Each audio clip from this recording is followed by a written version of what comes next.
ॐ स्थापकाय च धर्मस्य सर्वधर्मस्वरूपिणे अवतारवरिष्ठाय रामकृष्णाय ते नमः।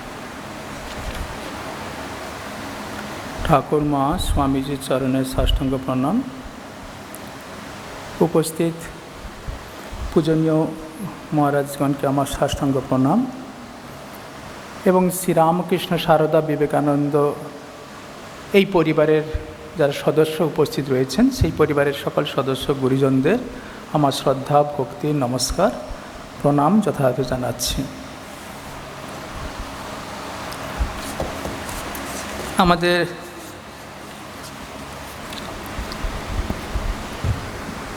বলার বিষয়বস্তু শ্রীরামকৃষ্ণের জীবন আলোকে উদ্ভাসিত ভক্ত জীবন।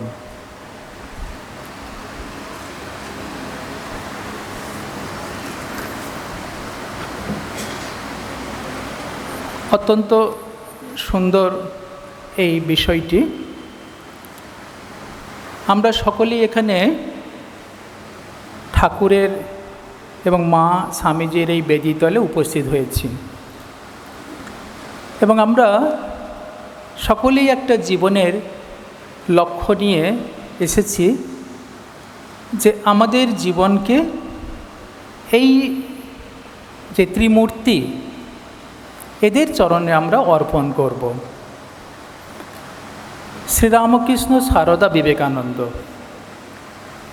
এই তিনজনে মাঝখানে আমাদের শ্রী শ্রী মা মহাশক্তি আর ভগবান শ্রীরামকৃষ্ণদেব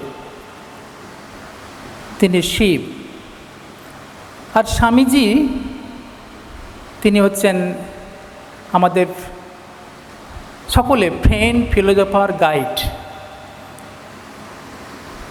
আমাদের সামনে স্বামীজি হচ্ছেন বলে দিচ্ছেন যে এই শ্রীরামকৃষ্ণ তার ভাব তার আদর্শ কিভাবে আমাদের দৈনন্দিন প্র্যাকটিক্যাল দৈনন্দিন জীবনে আমাদের ব্যবহার করব, মানে জীবনের লক্ষ্যটা কিভাবে সেটাকে আমাদের দৈনন্দিন জীবনে সেটাকে অ্যাপ্লাই করব, কিভাবে আমাদের জীবনকে উদ্ভাসিত করে তুলব, আলোকিত করে তুলব। আর মহাশক্তি মা দশমহাবিদ্যা তিনি যেন এই 10 রূপেই তিনি আমাদের সামনে এক মহাশক্তি প্রদান করছেন। আমরা জানি যে স্বামীজিও তিনি বলছেন ওই মায়ের আশীর্বাদ, ওই মায়ের শক্তি, মায়ের কৃপা, এবং তিনি এই যা কিছু করেছেন ওই মায়ের কৃপাতেই করেছেন।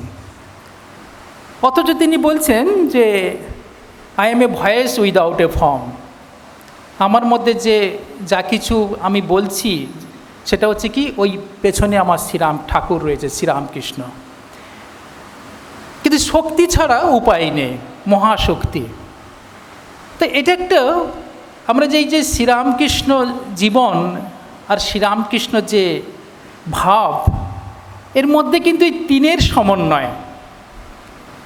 আমরা তিনকে কোনোভাবেই এক কথা বলতে গেলেই আমরা এই তিনজনের কথা এসে যাবে, আর তিনজনের ভাবটাই যেন এক ভাব, এক সমন্বয়। শ্রীরামকৃষ্ণ নিজেই বলছেন আমি একটা সমন্বয়। এর জন্যই শ্রীরামকৃষ্ণ আমাদের সকলের কাছে প্রিয়, কোনোটা একঘেয়েমি নয়। এতদিন যে সকল আমরা অবতার দেখে এসেছি কোনো একটা একঘেয়েমি ভাব থেকে যায়। আপনি যত আমাদের পৃথিবীতে যত ধর্মমত আছে কিন্তু সব ভাবটাই যেন একদম ছেঁকে নিয়ে আমরা যদি এসে দেখি যে শ্রীরামকৃষ্ণ সারদা বিবেকানন্দ এই যে ভাবময় রয়েছে, এই যে একটা আদর্শ, এই যে একটা আন্দোলন, এই যে একটা জোয়ার, এই যে একটা সাম্রাজ্য, রামকৃষ্ণ সারদা বিবেকানন্দ সাম্রাজ্য, আমরা যে এই সাম্রাজ্যে যে এসে উপস্থিত হয়েছি বা আমরা যে তার একটা অংশীদার হয়েছি, আমরা যে যেমন পিতামাতার যেমন আমরা সম্পদ পেয়ে থাকি আমরা কার সম্পদ পেয়েছি? শ্রীরামকৃষ্ণ সারদা বিবেকানন্দের সম্পদ পেয়েছি। কিন্তু এই সম্পদটা যেমন সোজা, যেমন গভীর, যেমন অমৃতময়, যেমন আকর্ষণ করে, তেমন এর একটা আলাদা মাধুর্য, তেমন এটা ঐশ্বর্যময়। এবং আমাদের এই ভারতবর্ষের যে সনাতন যে ধর্ম, সেই সম্পদের যেন একটা অমৃতকুম্ভ যেন আমাদের সামনে।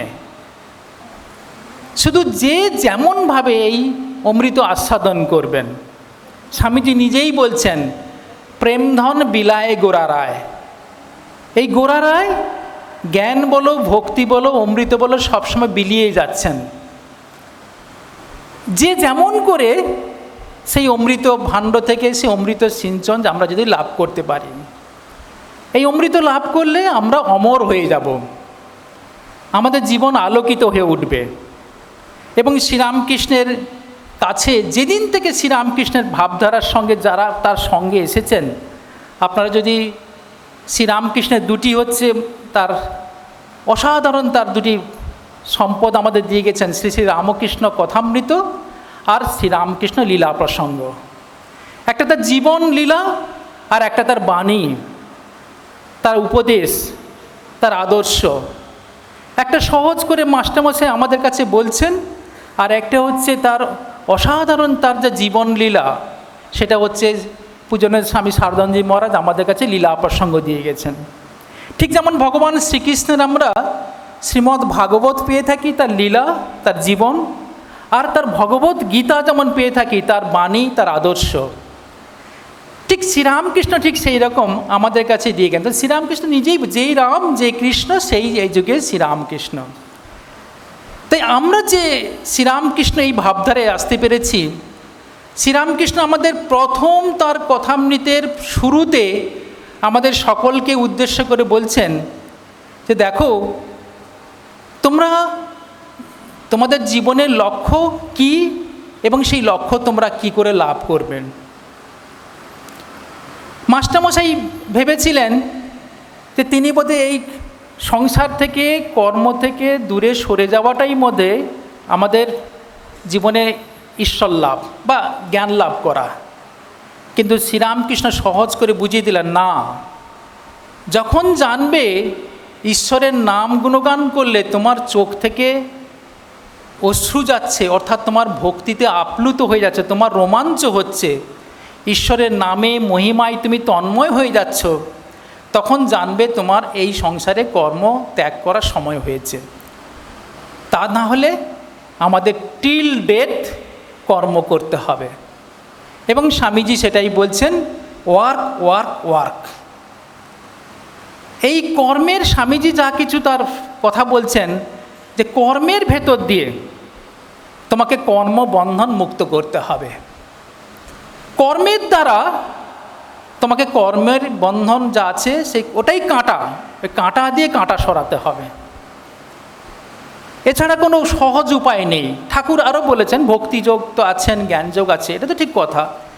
কিন্তু শ্রীরামকৃষ্ণের যে পরপর যদি আমরা তার 3-4টে যে তার যে মহাবাক্য তিনি আমাদের বলে গেছেন, সেটা যদি আমরা ধরে নেই এবং আমরা যারা এসেছি শ্রীরামকৃষ্ণের বেদিতলে, আমরা যদি এই মহাবাক্যের সামান্যতম যদি আলো যদি আমাদের জীবনে একটু যদি জ্বালিয়ে নিতে পারে, তাহলে আমরা উদ্ভাসিত হয়ে উঠব। শ্রীরামকৃষ্ণের প্রথম মহাবাক্য হচ্ছে যে সকলকে আমাদের এই মানব জীবনের লক্ষ্য হচ্ছে তোমার ভেতরে যে সেলফ রয়েছে, আত্মা রয়েছে, তাকে জানতে হবে। To know your self, that is the গোল। আপনি যদি ভগবদ্গীতা পড়েন, আপনি যদি আমাদের ভারতবর্ষে যদি বেদান্ত দর্শন পড়েন, সকলেও এই কথাই বলবে, তুমি নিজেকে জানো। এটাই তোমার জীবনের প্রশ্ন, এটাই একটাই প্রশ্ন, নিজেকে জানো। তুমি কে আর তুমি কি, তোমার কি শরীরটা কি তোমার লক্ষ্য, একে যে সুন্দর রাখা এটা লক্ষ্য, তোমার যে বিষয়ের সঙ্গে থাকাটা কি লক্ষ্য? না, না, তোমার নিজেকে জানা, ওটাই ঈশ্বর লাভ। স্বামীজি যেমন বলছে, is soul is potentially divine, our goal is to manifest the divinity within us. Goal হচ্ছে ওই ডিভিনিটি, ওই দেবত্বকে বিকাশ করা, এবং যে কোনোভাবে, যে কোনো, সেটা রয়েছে, 4টে পথের কথা বলে গেছেন। কিন্তু লক্ষ্য হচ্ছে এইটাই, ঈশ্বর লাভ কথাটা যখন বলছেন সেটাই সুন্দর হচ্ছে। বেদান্ত বলছেন টু নো ইয়োর সেলফ, তুমি তোমার নিজের আত্মাকে জানো, নিজেকে জানো। ভগবান বুদ্ধ বলছেন be a lamp unto yourself, নিজেই জ্যোতিস্বরূপ হও, তোমার মধ্যে যে ডিভিনিটি রয়েছে তাকে সে প্রকাশ করো। স্বামীজি বলছে manifest the divinity within us, that is your গোল, তোমার মধ্যে দেবত্ব রয়েছে। উপনিষদ বলছে সিন্নন্তু বিশ্ব অমৃতস্য, তোমার অমৃতের পুত্র, তোমার লক্ষ্য সেই বেদাহমেতং পুরুষম্মা, তুমি সেই যে আদিত্য বর্ণ, সেই যে পরম পুরুষ পরমাত্মা রয়েছে তাকে জানতে হবে। তাকে জানলেই তুমি মৃত্যুর পরপারে যাবে, নান্নাং পন্থা, আর কোনো পথ নেই। তোমার যা কিছু দুঃখ সংসারে, যা কিছু তোমার এই মানব জীবনের যা কিছু তুমি সম্পদ পেতে চাও, এই বাইরে যে মনে করছি আমরা বিষয়ের জন্য মনে করছি না, এগুলো কি? এটাই শ্রীরামকৃষ্ণ সুন্দর করে বলছেন, বিচার, বিচার চাই। বেদান্ত সে কথা বলছেন, বিচার। আমাদের ভক্ত হতে গেলে প্রথম লক্ষ্য হচ্ছে আলোক উদ্ভাসিত করতে গেলে যারা শ্রীরামকৃষ্ণের কাছে এসেছে তাদের সকলেরই একটাই লক্ষ্য শ্রীরামকৃষ্ণ ঠিক করে দিয়েছেন যে তোমার ভেতরে যে আত্মা আছে তাকে তুমি জানো, সেই আত্মাকে জানাই অমরত্ব। আত্মাই হচ্ছে একমাত্র নিত্য বস্তু, আত্মাই হচ্ছে আমাদের একমাত্র জীবনের লক্ষ্য। সর্বত্র সেই এক আত্মাই বিরাজ করছে।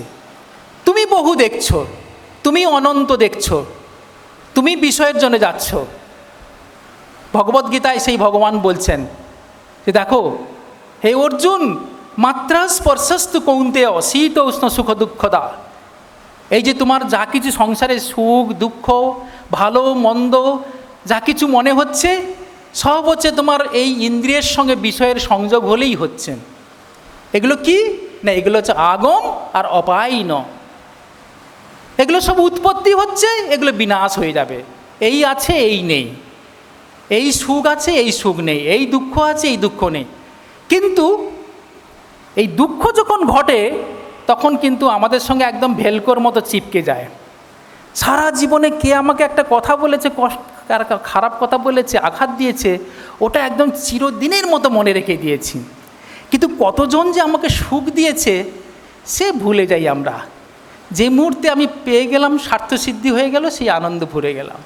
কিন্তু দুঃখটা, কষ্টটা, আঘাতটা একদম সারা জীবন মনে রেখে দেই। কিন্তু সেটাও বলছেন যে না, যেহেতু এটা উৎপত্তি বিনাশশীল, অতএব তুমি এই দুটোতেই সমান থাকো, তাং তিতিক্ষস্য ভারত, তুমি সমান থাকো, সমানভাবে দেখো, কখনো একটাকে বেশি ইম্পর্টেন্স দেওয়ার দরকার নেই। তুমি সমানভাবে তাকে নাও আর সমানভাবে তাকে সরিয়ে দাও, এই সুখ দুঃখ যা আসছে। কিন্তু তাহলে কাকে তুমি ধরবে? তাকে সবসময়ের জন্য তুমি ধরবে কে না? অবিনাশী তুদদ্বিদ্ধি, তুমি যে অবিনাশী, তুমি যে আত্মা। উপনিষদও বলছেন হে শ্বেতকেতু তত্ত্বমসি, তুমিই সেই তত্ত্ব, তুমিই আত্মা, তোমার মধ্যে সেই ডিভিনিটি রয়েছে। তুমি নিজেকে এরকম মনে করছো, তুমি আমি ছোট ক্ষুদ্র মনে করছো না। এটাই শ্রীরামকৃষ্ণের কথা, ঈশ্বর লাভ, নো ইয়োর সেলফ। স্বামীজির কথা, ম্যানিফেস্ট ডিভিনিটি। তোমার মধ্যে হে মানব, তোমার মধ্যে অনন্ত শক্তি রয়েছে, তুমি নিজেকে ম্যানিফেস্ট করতে পারো, নিজেকে ডিভাইন করতে পারো, নিজেকে সুন্দর করতে পারো, নিজেকে তুমি আরও তুমি ভালো ভালো ভালো, এ শেষ নেই, বৃহৎ বৃহৎ বৃহৎ শেষ নেই, অনন্তের সঙ্গে তুমি যুক্ত হতে পারো। তাই স্বামীজির কথা না, কুঁয়োর ব্যাঙ নয়, শ্রীরামকৃষ্ণের কথা একঘেয়েমি নয়, মতুয়ার বুদ্ধি নয়। একটা বুদ্ধি নিয়ে মতুয়ার বুদ্ধি হয়ে আমি যা জানি, আমি যা শুনি, আমি সেটা সব, এই বুদ্ধি নয়। ভেঙে ফেলো তোমার এই প্রাচীর, বেরিয়ে যাও। যত খুশি তুমি নিজেকে বড় করো, যত খুশি তুমি নিজেকে আরও আনন্দের দিকে ছুটে যাও। এই যদি আমাদের ভাবনা, তাই ভগবান কথাটাই হচ্ছে বৃহৎ, বিশাল, অনন্ত। তাই বলছেন, তা ভগবানের যখন ডেফিনেশন দিচ্ছেন আমাদের বেদান্তে কি বলছেন? সৎ চিৎ আনন্দ। তিনি অ্যাবসলিউট ট্রুথ, অ্যাবসলিউট ট্রুথ, ব্যবহারিক ট্রুথ, পারমার্থিক ট্রুথ। ঈশ্বর হচ্ছে পারমার্থিক ট্রুথের দিকে অনন্ত, এ ট্রুথের কোনো শেষ নেই। ব্যবহারিক জগতে তো আমাদের কখনো কখনো স্থান কাল পাত্র অনুযায়ী কিছুটা চেঞ্জ হয়ে যায়, কিন্তু পারমার্থিক ট্রুথ হচ্ছে ইটার্নাল, ইটার্নাল। সেরকম জ্ঞান, ইটার্নাল উইজডম, পরাবিদ্যা, যে বিদ্যা জানলে আপনি সবকে জানবেন, যাকে লাভ করলে আপনি অনন্ত হবেন, বৃহৎ হবেন। আপনি ছিলেন ক্ষুদ্র একটা জলবিন্দু, আপনি বিশাল সমুদ্রের সঙ্গে অনুভব করেন, আমি সমুদ্র। আমি একটা বিন্দু, কিন্তু আপনি সিন্ধু মনে করবেন।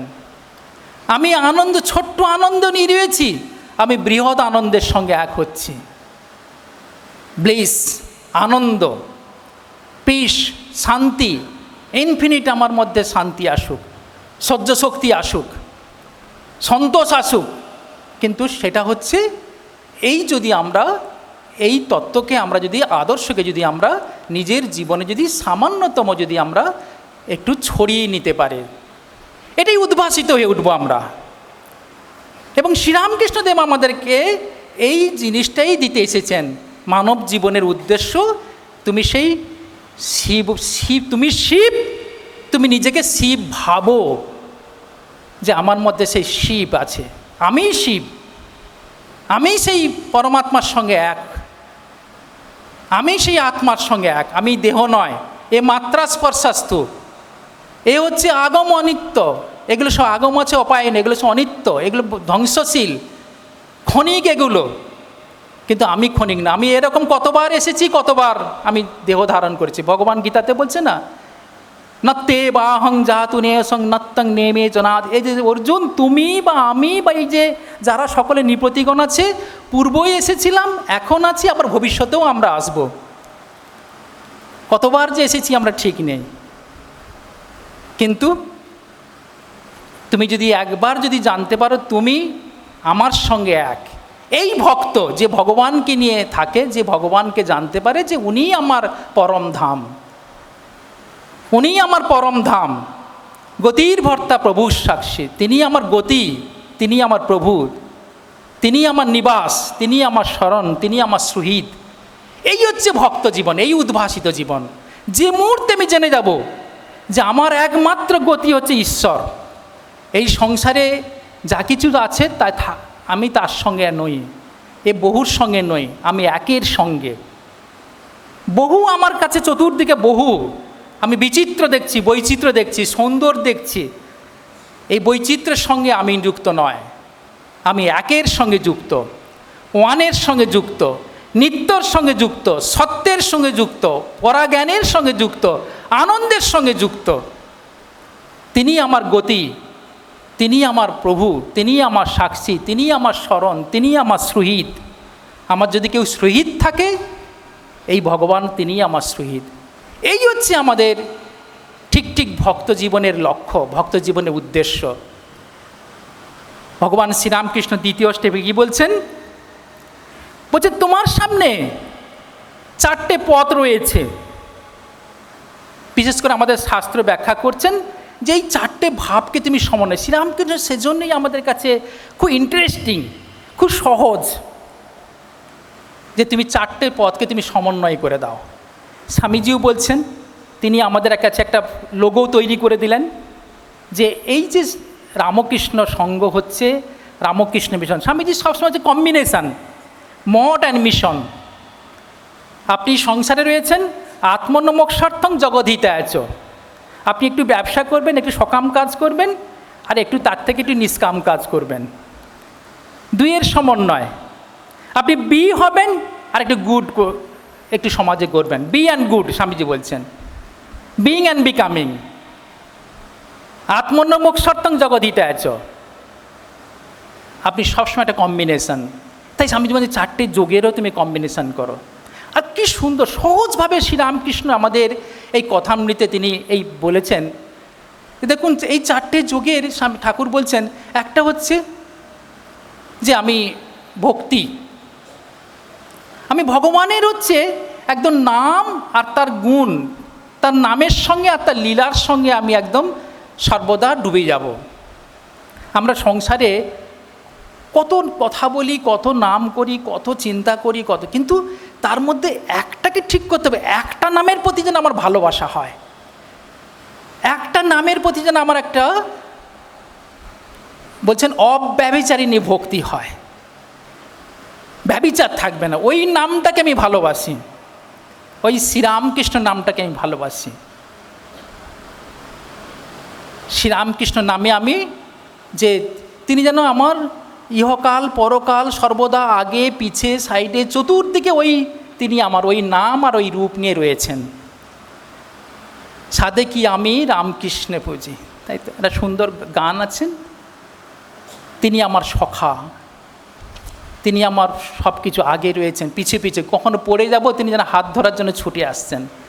কথামৃত খুলবেন, ঠাকুর সবসময় ভাবছেন, কার কথা ভাবছেন? আমাদের কথা ভাবছেন, আমাদের কথা একমাত্র এই ঈশ্বর তিনি সর্বদাই আমাদের কথা ভাবছেন। যেখানে একটু কেউ ভালো কাজ করছেন শ্রীরামকৃষ্ণ সেখানে দৌড়ে যাচ্ছেন দেখা করতে। দেখবেন যেখানে যে একটু বিদ্যাসাগর মহাশয় কেন দেখতে যাচ্ছেন তাকে, না তিনি নিষ্কাম কর্ম করেন, তাই বিদ্যাসাগর মহাশয়কে দেখতে যাচ্ছেন। এবং রাস্তা দিয়ে তিনি তার কথায় তার এতে তিনি সমাধি হয়ে যাচ্ছেন। তিনি যখন মাস্টারমশাই দেখাচ্ছেন এটা রামমোহনের বাড়ি, এটা এই ছিল, ঠাকুর বলছে ওসব কথা আমার আর ভালো লাগছে না, একদম তন্ময় হয়ে গেছে, বিদ্যাসাগরকে দেখতে যাচ্ছেন। কেশব সেনকে এই যে কথা বললেন, কেশব সেনকে দেখতে আসছেন কেন, না সেই ঈশ্বরীয় নাম করেন। তাহলে ঠাকুর যারা আমরা এখানে ঈশ্বরীয় নাম করছি, যারা কথা বলি, ঠাকুর আমাদেরকে দেখবেন না, হাত ধরে থাকবেন না? মা বলে দিয়েছেন বিধিরও সাধ্য নেই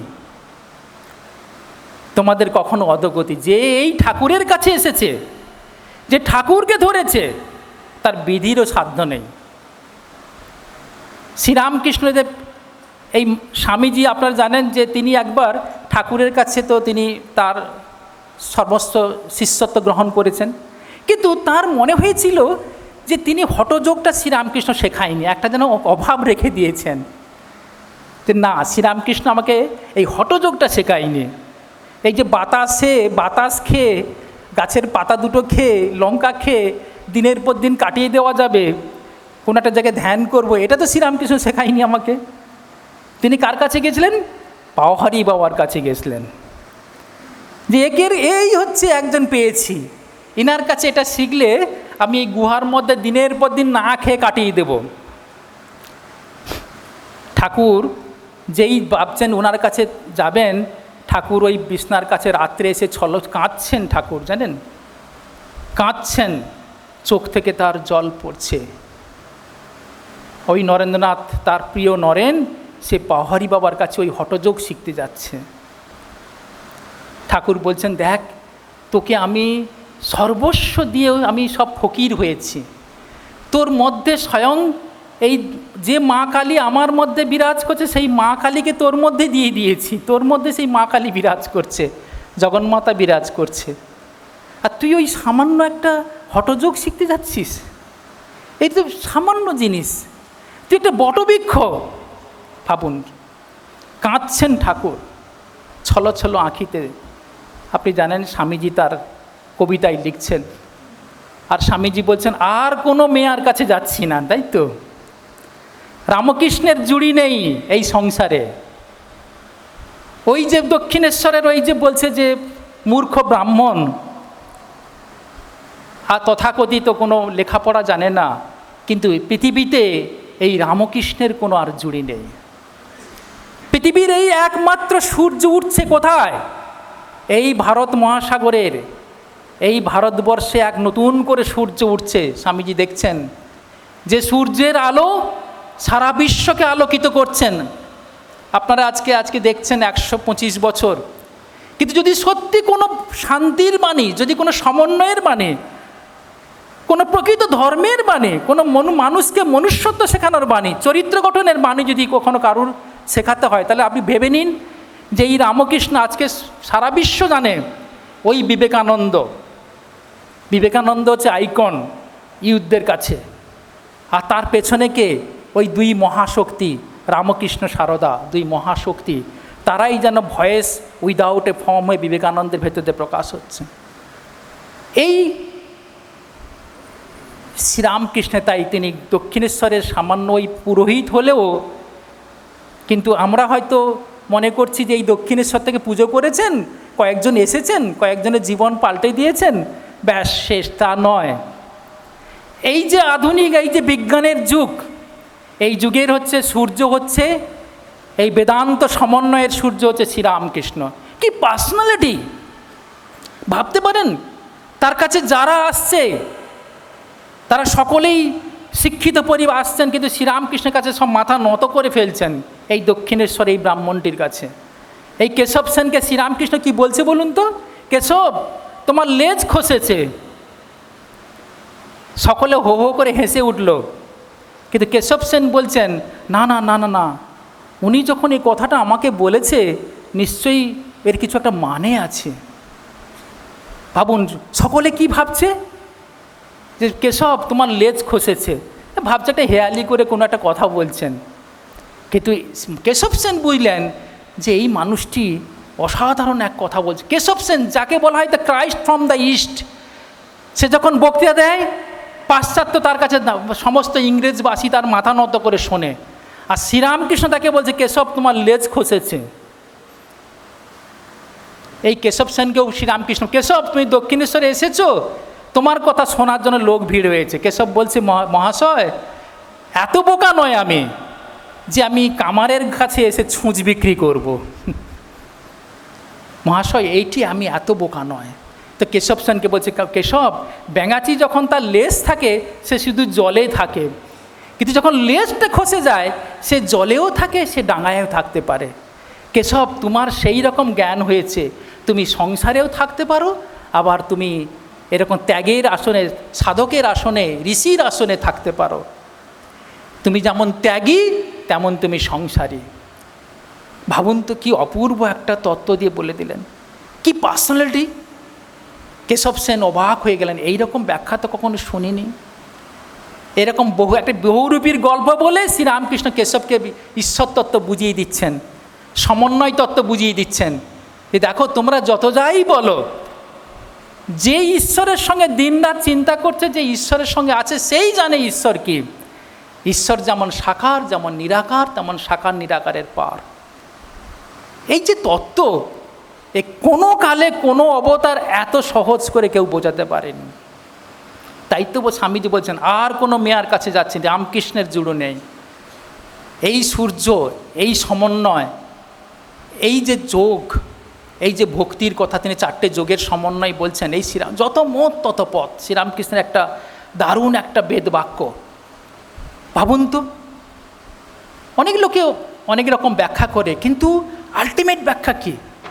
যে সেন্টার, একটা সার্কেলের সেন্টার হচ্ছে আমার আত্মা রয়েছে, গড, যাকে পরমাত্মা বলছি। আমরা এই সার্কেলের যে কোনো জায়গায় থাকি না কেন, জার্নি কিন্তু ওই সেন্টারের দিকেই যাবে, তাই তো? সেই সেন্টার হচ্ছে চুম্বক, পরমাত্মা। আর সার্কেল যত যেখানেই হোক না কেন, আপনি তমগুণে, আমি ঠাকুর তো বলে দিয়েছেন, কেউ বদ্ধজীবে রয়েছে, কেউ মুমুক্ষু রজগুণে রয়েছে, কেউ আবার তামসিক মানে যাকে বলে ওই সত্যগুণে রয়েছে, আবার মুমুক্ষু জীবও রয়েছে, তাই তো? যে যেখানে থাকুক, কিন্তু লক্ষ্য ওই সেন্টারের দিকে যেতেই হবে। তাকে আকর্ষণ করে রেখেছে আমাদের সেন্টার। তাই যত মত হোক, যত পথ হোক, কিন্তু লক্ষ্য আমাদের কিন্তু ওই centre. The goal is one, but the path is different.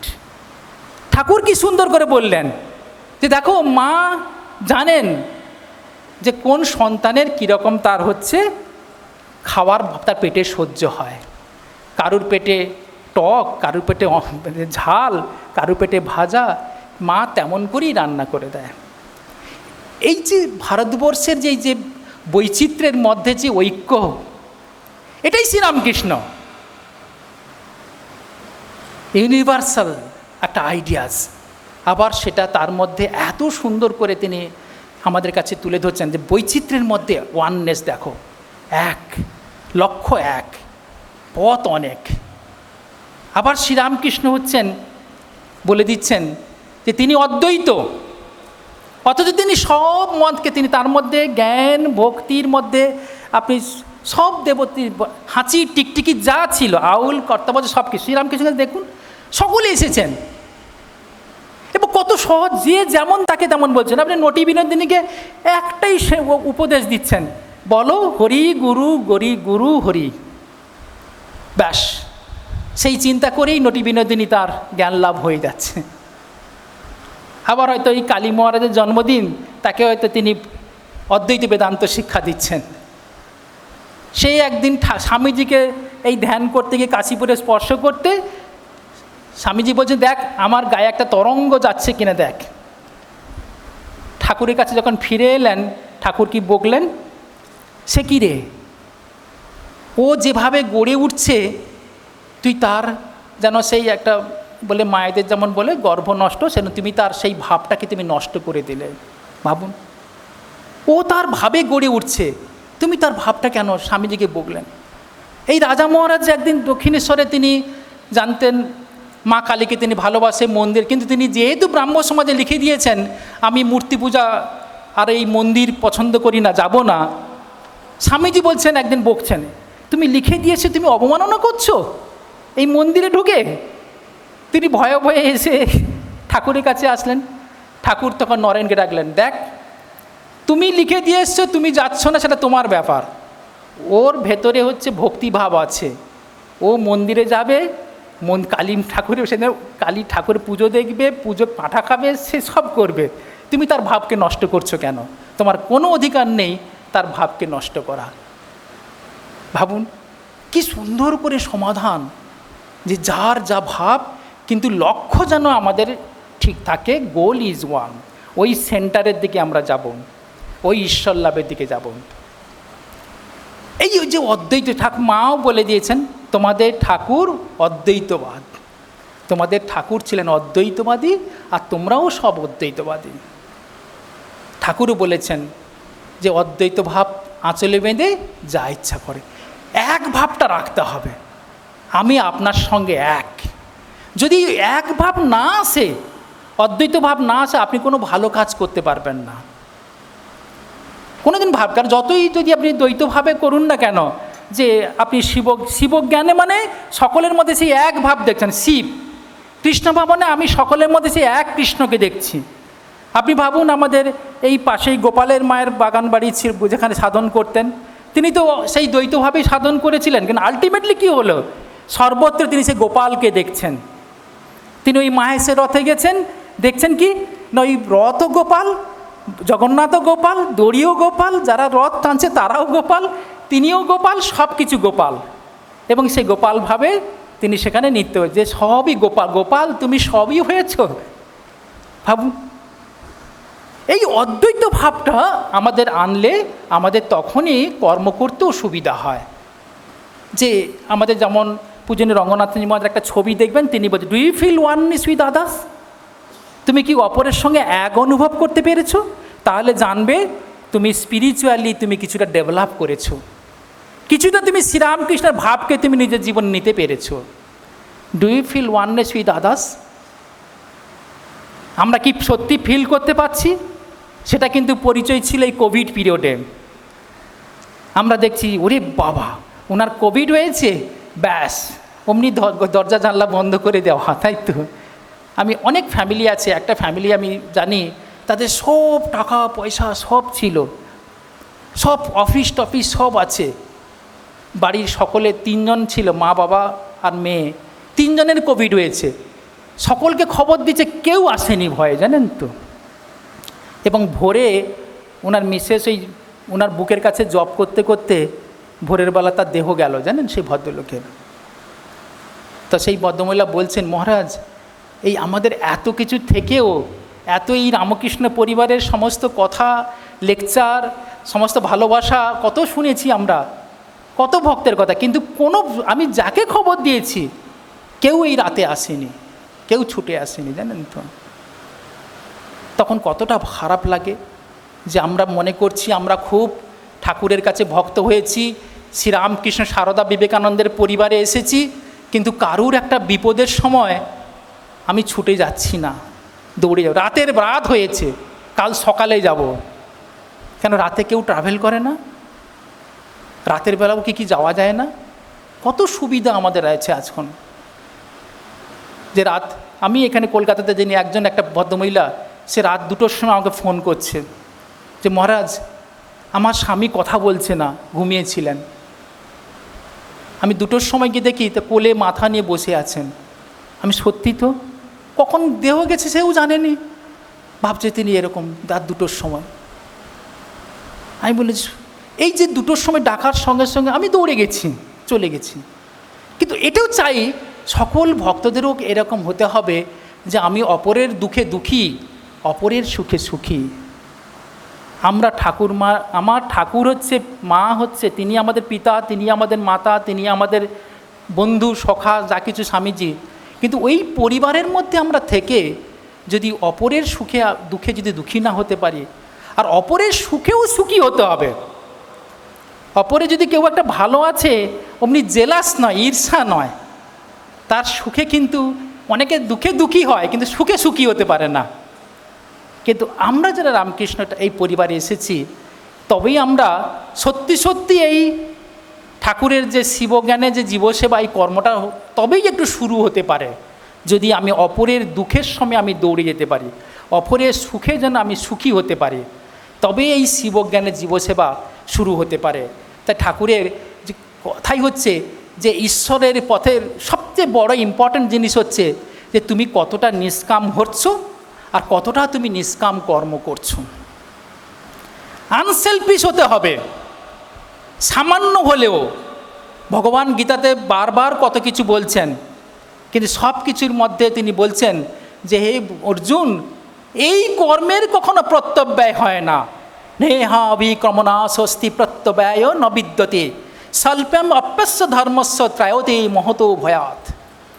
হে অর্জুন, তুমি সকলকে বলবে এই কর্মের, এই নিষ্কাম কর্মের, এই অনাসক্ত কর্মের এর কখনো প্রত্যব্যয় হয় না।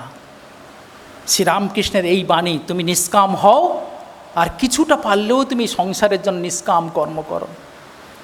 শিবজ্ঞানে জীবসেবা মানেই নিষ্কাম কর্ম, সেখানে কোনো এক্সপেক্ট নেই। সেখানে দাও, যদি হৃদয়ে যদি ভালোবাসা থেকে দাও, ফিরে নাই চাও।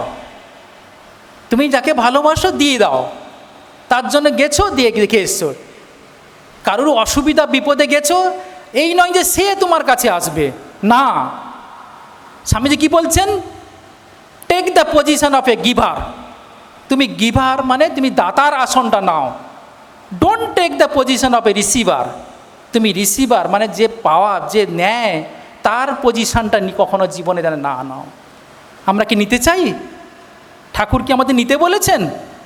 মাকেও বলেছেন কোনোদিন কারুর কাছে চিৎ হাত করবে না, কোনোদিন কারুর কাছে নেবে না। ভালোবাসাও কখনো কারুর কাছে চিৎ হাত চাইবেন না, কখনো চাইবেন না। চাওয়া মানেই, নেওয়া মানেই আপনি দাস, কৃতদাস হয়ে যাবেন, আপনি বন্ধনে পড়ে যাবেন। সে সংসারের সকলের কাছে আপনি পারলে দেব আমরা, মা সন্তানকে কি যে কোনো, আমরা ভাই বোনকে কি বোন ভাইকে, বাবা, যে যেভাবে সম্পর্কে হোক, এই সংসারে নিষ্কাম হও আর নিষ্কাম কর্ম করো। নিষ্কাম হতে গেলে take the position of a giver. তুমি এই দাতার আসনটা নাও, তুমি দাও আর ফিরে নাই যাও। এই শ্রীরামকৃষ্ণের আমরা জানি যে যদি আপনারা শ্রী শ্রী রামকৃষ্ণ কথামৃত খোলেন, আমি মনে করি যে আমাদের পূজনের লোকেশনজি মহারাজ বলতেন যে এই 4টি ঠাকুরের যে দর্শন, মাস্টারমশাই 4টে দর্শনের কথা তিনি যে কথামৃতের শুরুতে ইন্ট্রোডাকশান লিখে গেছেন, মানে introduction to Gospel of Sri Ramakrishna. মাস্টারমশাই 4টে দর্শন এই কথামৃতের শুরুতে ইন্ট্রোডাকশান করে গেছেন। তারপর থেকে তিনি পঞ্চম দর্শন লেখেননি, আপনারা দেখে নেবেন, লেখেননি কিন্তু, তাই না? 4টে লিখেছেন, প্রথম দর্শন, দ্বিতীয় দর্শন, তৃতীয় দর্শন, চতুর্থ দর্শন।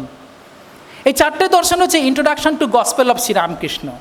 অর্থাৎ শ্রীরামকৃষ্ণ আমাদের ভক্তদের জন্য কি বলছেন, কেমন চলতে হবে, কেমন করতে হবে, তার একটা দারুণ ইন্ট্রোডাকশান, একটা উপক্রমণিক, একটা সারবস্তু তিনি তার এই 4টে দর্শনের মধ্যে দিয়ে গেছেন।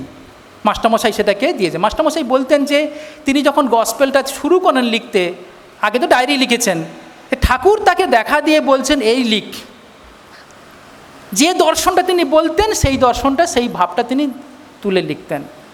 তার নোট করা ছিল কিন্তু হয়তো ছোট সাংকেতিকভাবে, কিন্তু সেটা যখন ধ্যান করতেন ঠাকুর দেখে বলতেন হ্যাঁ যেন ঠাকুর সব কিছু বলছেন। এই তো প্রথম দর্শনে আমরা দেখেছি কিভাবে ঠাকুর আমাদের বলছেন যে এই সংসারে যতদিন থাকবে ঈশ্বরের নাম গুণগান করলে যদি সেই ভক্তি ভাব রোমাঞ্চ আসে তবে জানবে তোমার সংসারে কাজ করবার একটু কমানোর সময় এসেছে, নচেত till death we have to work.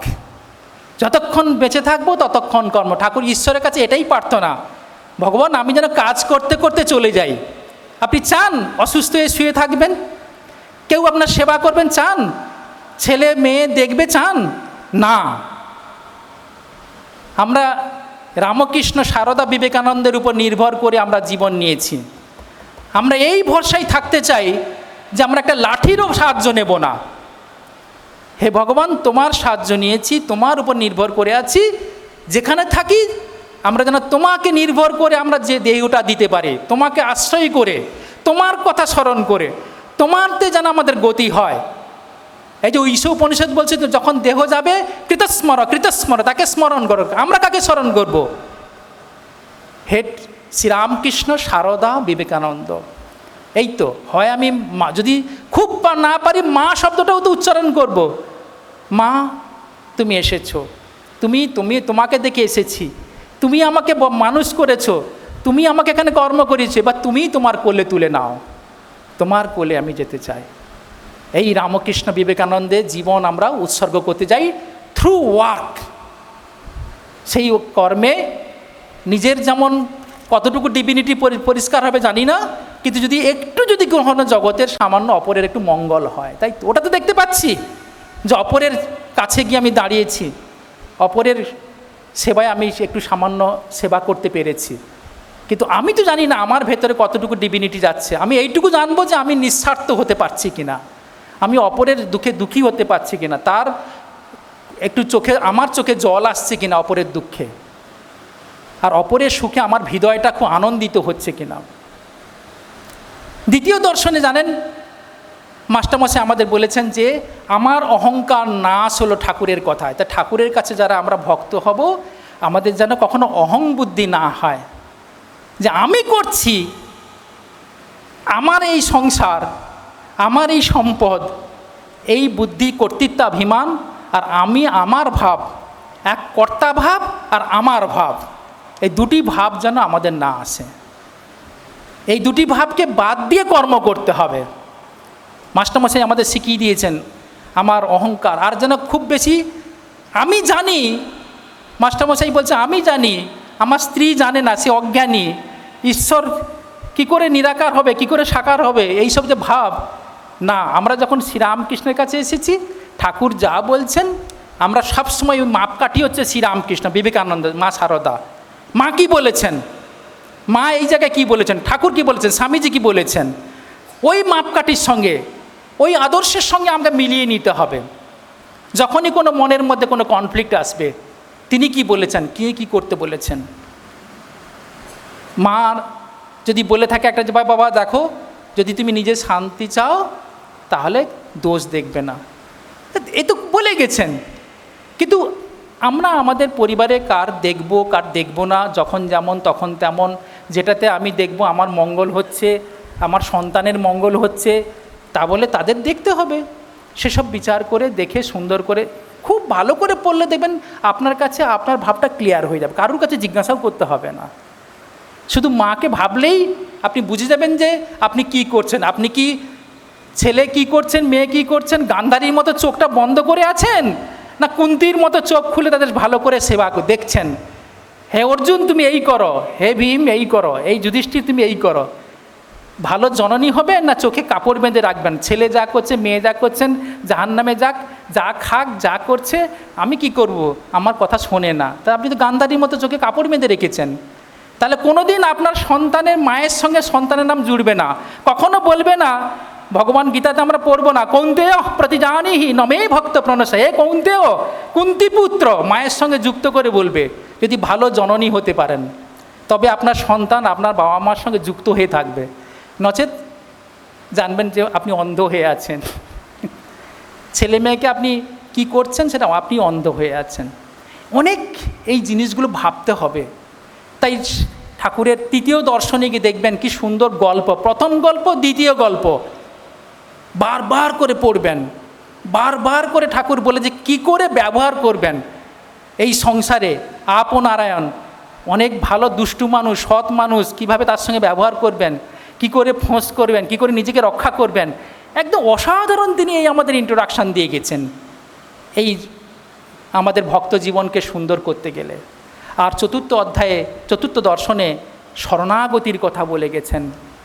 কি সুন্দর শরণাগতি, কারণ আমাদের আলটিমেট আমাদের এই শরণাগত হতে হবে। হে ভগবান, আমরা আমাদের মনটা যেন খুব কৃপণ দোষে দূষিত হয়ে আছে, ভগবানের কাছে বলতে হবে। অর্জুন যেমন বলছেন, কার্পণ্য দোষ উপহত স্বভাব পৃচ্ছামি তাং ধর্ম সংবড় চেতা। হে ভগবান, আমার এই মনটা যেন কার্পণ্য দোষে, কৃপণ দোষে, ক্ষুদ্রভাবে, স্বার্থবুদ্ধিতে দোষে মোহিত হয়ে আছে, অজ্ঞানতায়।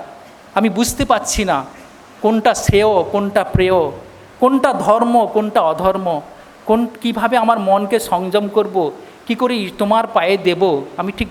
তুমি কৃপা করে আমাকে তোমার চরণে আশ্রয় দাও, আমাকে বুঝিয়ে দাও। এই শরণাগত হতে হবে।